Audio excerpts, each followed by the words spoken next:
Happy Thanksgiving week, everybody. I hope everyone is either traveling or staying at home, but having some family over and just really being thankful for the things that you have and kind of focusing on that. Wanted to make sure I still recorded a video this week that you could kind of dig into in terms of prophecy. And this week I'm pulling it from a question that I was asked. And I get this question from time to time. And it's basically, is Elijah going to come before the rapture or before the return of Christ? And kind of a little bit of confusion about that. But that's the basic question: is Elijah supposed to come before Jesus comes? And where they get that from is, if you remember in Matthew 17 with the Mount of Transfiguration, after they wrapped everything up and they saw Moses and Elijah and Jesus in their glorified form, they're coming down, and it says, as they're coming down the mountain, Jesus instructed them, "Don't tell anyone what you have seen until the Son of Man has been raised from the dead." The disciples asked him, and this is where the question kind of comes from. The disciples asked him, why then do the teachers of the law say that Elijah must come first? Jesus replied, "To be sure, Elijah comes and will restore all things. But I tell you, Elijah has already come, and they did not recognize him, but have done to him everything that they wished." So the teachers of the law had this common saying that Elijah must come before the Messiah came. And Jesus' point there is, and there's another place where he says, John the Baptist came in the spirit and the manner of Elijah, but it wasn't actually Elijah. And in that verse I just referenced, he affirms that, to be sure, Elijah still will come before that great day. So it begs the question, where does that come from? Is there a prophecy in the Old Testament? And the answer is yes. In Malachi 4, if you read all of chapter 4, but it talks about basically a time of tribulation on the world, a time of God's judgment, which is known as the day of the Lord. And this is all through the Old Testament, and the New Testament talks about it as well. But in that passage, in verse 5, Malachi says, "See, I will send the prophet Elijah to you before that great and dreadful day of the Lord. He will turn the hearts of parents to their children and the hearts of the children to their parents." So the question is, when does this happen?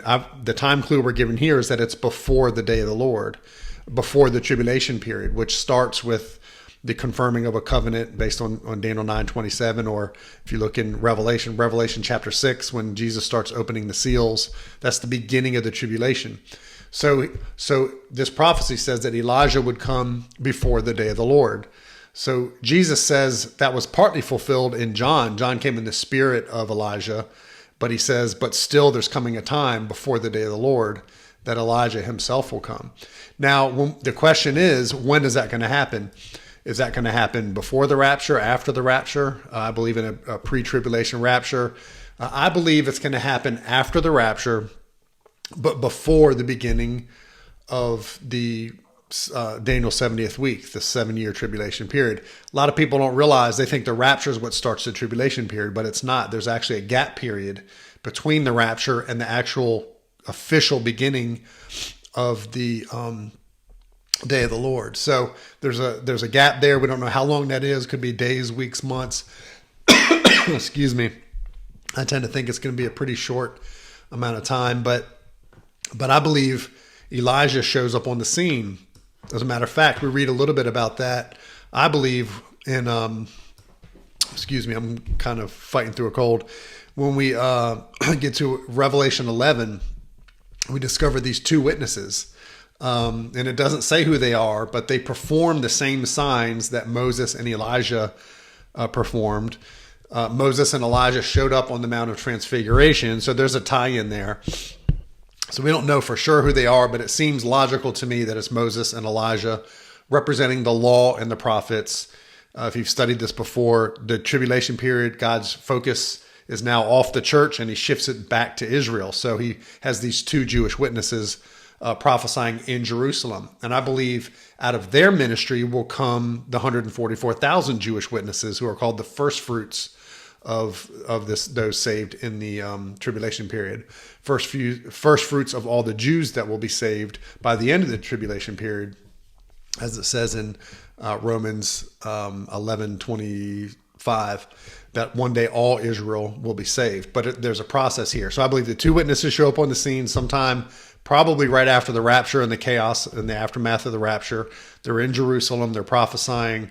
That's a whole nother topic about what happens to them at the midpoint and all that kind of stuff. But I'm just talking about who they are. But for sure, one of them is Elijah. There's debate on who that second person is. I believe there's evidence that it will probably be Moses. It makes the most sense to me. And some people will argue, well, Moses, he died, but he wasn't caught up. Like Elijah was caught up, he was raptured. Enoch was also caught up and raptured, so Enoch's another candidate. They're like, those guys have never died, so they show back up on the scene.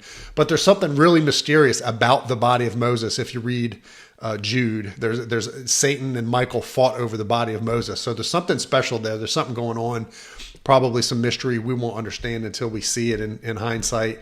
But God leaves that kind of hanging out there. So I'm not dogmatic about that, but I think it is probably Moses that's with Elijah there. So I believe he does show up on the scene just as prophesied, and it fits perfectly. That's the thing. When you synthesize scripture, it all joins together like a puzzle, paints the same picture, and kind of gives us clarity and confirmation that we're on the right track. And as always, we should be willing to shift gears or look at a different position if there's evidence in scripture that points a different direction. We let scripture be our guide, not our preconceived notion of what's going on. But all that to say, yes, Elijah will show up on the scene before the tribulation period, but I believe that will take place after the rapture. Now, it could possibly happen before, maybe just before the rapture, but the rapture is an imminent event. It's a signless event that could happen at any time.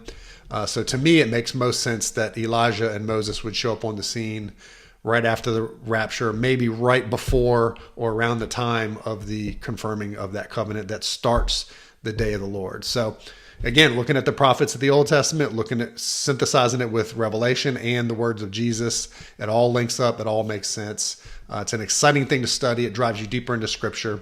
And of course, the most important thing is that we point people to Christ through the amazing proofs of Bible prophecy.